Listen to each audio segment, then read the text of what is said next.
इस क्वेश्चन में मोलैरिटी पता करना है, तो फॉर्मूला आपको ध्यान है मोलैरिटी का कितना हुआ करता है। सबसे पहले फॉर्मूला लिखेंगे, क्या होता था आपको ध्यान है क्या? मोलैरिटी इक्वल टू कितना होता है, नंबर ऑफ मोल्स ऑफ कौन, जिसका भी आप निकालना चाहते हैं सॉल्यूट, हम सॉल्यूट कर देते हैं यहाँ पर, ठीक है, डिवाइड बाई, हाँ नीचे क्या करना है, वॉल्यूम ऑफ सॉल्यूशन होना चाहिए किसमें, लीटर में, ठीक।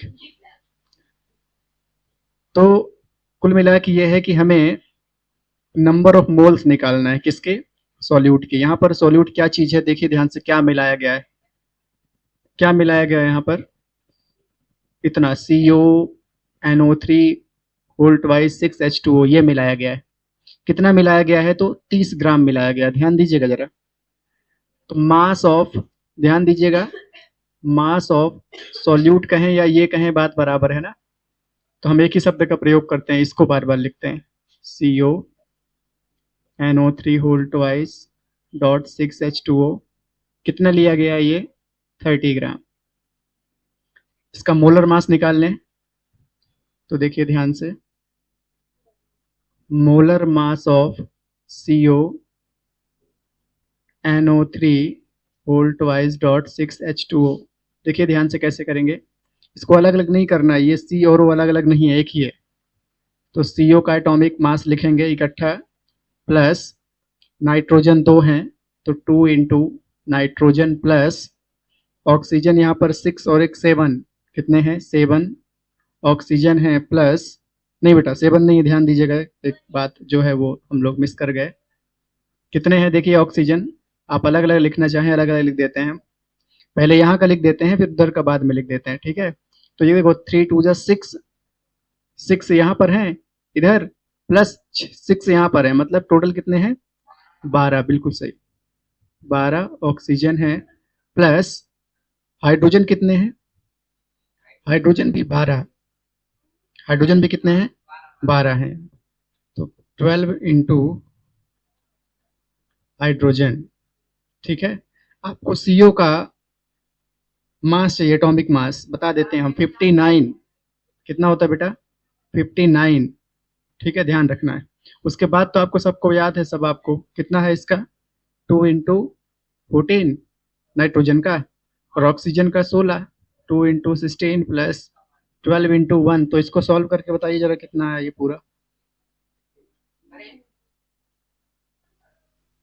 तो ये कितना आ जाएगा, 291 ग्राम पर मोल,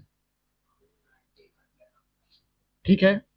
अब हम इसका मोलर मास आराम से निकाल सकते हैं, तो देखिए ध्यान से, नंबर ऑफ मोल्स क्या निकाल सकते हैं, नंबर ऑफ मोल्स ऑफ, इसको हम सॉल्यूट बोल रहे थे तो यहाँ पर हम सॉल्यूट ही बोल देते हैं, इक्वल टू कितना आ जाएगा ऊपर, मास ऑफ सॉल्यूट, ध्यान दीजिएगा, ठीक है।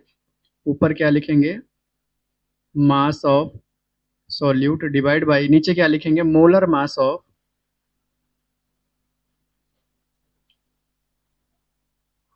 सॉल्यूट। कितना है इसका मास, 30 ग्राम, मोलर मास 291, तो जरा इसे डिवाइड कीजिए, 30 डिवाइड बाई 291, 0.103। अब ये वैल्यू उठा करके हम इस फॉर्मूले पे रख देंगे तो आ जाएगा आंसर, ठीक है। तो देखिए जरा हम इसे कैलकुलेट करते हैं यहाँ पर आगे, आप इतना करने के बाद नीचे इसे वापस लिखना फिर करना सॉल्व, हम इसे सामने कर देते हैं।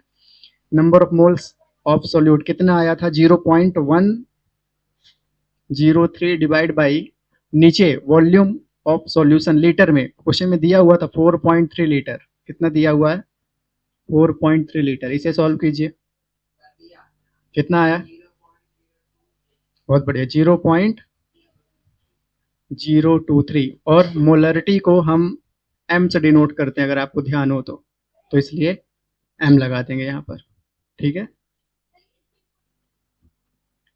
ध्यान दीजिए, सेकंड वाले पे करते हैं इससे हम, number of moles of 1000 ml of 0.5 m H2SO4 पता करें कितना है, ध्यान दीजिए कितना दिया हुआ है 0.5, कितना दिया हुआ है,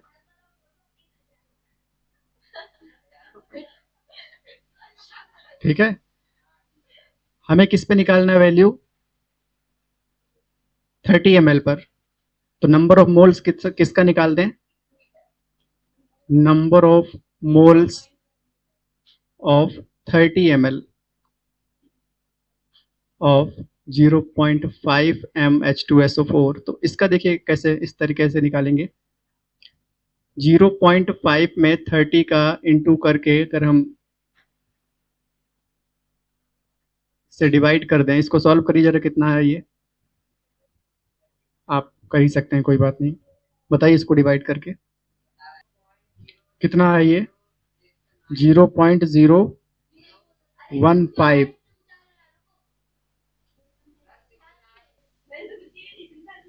ठीक है, ये नंबर ऑफ मोल्स आ गया है। अच्छा, मोलरिटी निकालने का तरीका क्या था, आपको ध्यान है अभी कैसे निकाले थे, नंबर ऑफ मोल्स ऑफ किसका, सॉल्यूट का डिवाइड बाय नीचे क्या लिखे थे, volume of solution in litre. ध्यान दीजिए नंबर ऑफ मोल्स कितना आ चुका है, 0.015 डिवाइड बाई, इस बार वॉल्यूम कितना है 500 ml, लीटर में कन्वर्ट करें इसको तो 0.5 हो जाएगा, क्या हो जाएगा, चाहे तो आप 1000 से भाग कर दें या डिवाइड कर देते हैं बेटा इससे, नहीं एक ही है, अभी समझिए ध्यान से, 0.15 0.015 डिवाइड बाई 500 इंटू, इसको ऊपर ले जाइए तो यहाँ भी आप ऐसा लिख सकते हैं इसे, ठीक है, ये नीचे वाला ऊपर आ जाएगा, सॉल्व करके बताइए कितना है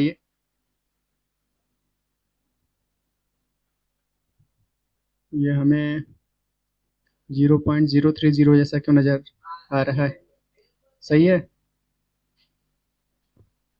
हाँ ठीक है, तो ये आ गया इतना m, मतलब मोलैरिटी, ठीक है।